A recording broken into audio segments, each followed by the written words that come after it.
Welcome to Charts Today. My name's David Linton, and today's edition for Tuesday, the 30th of June, comes to you from London, last day of the quarter, and we look at the markets, and we saw a little bit of recovery in the US market overnight.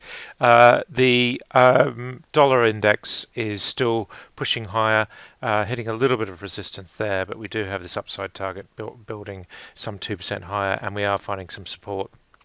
So bullish on these charts here, on the long-term chart here, also holding the bull trend. But we're seeing quite a lot of seesawing in the dollar.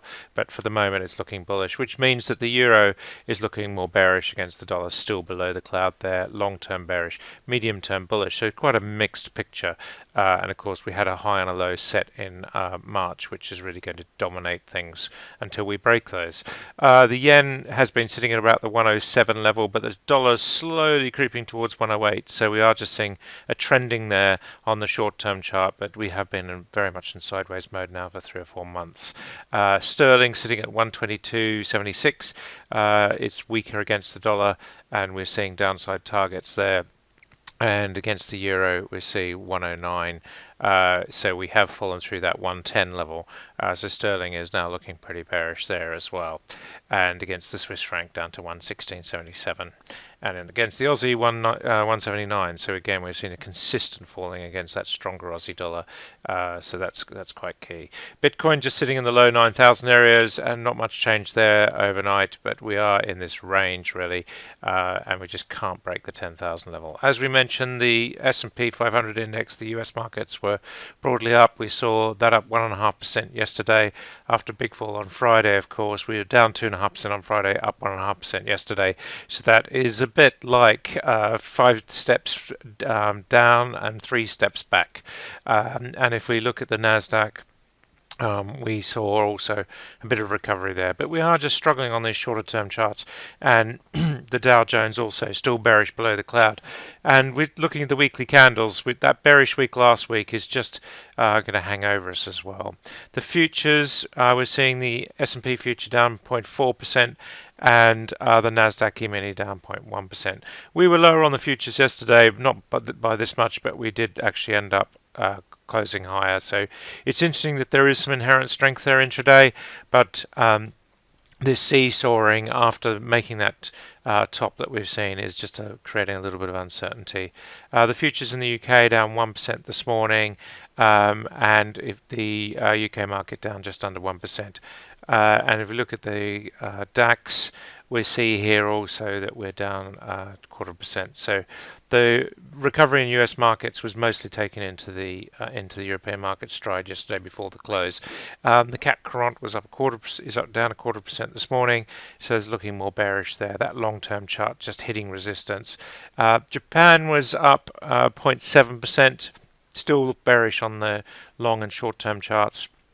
And the Hang Seng was also lower. It was up 0.5% yesterday, but is still bearish on all 3 time frames.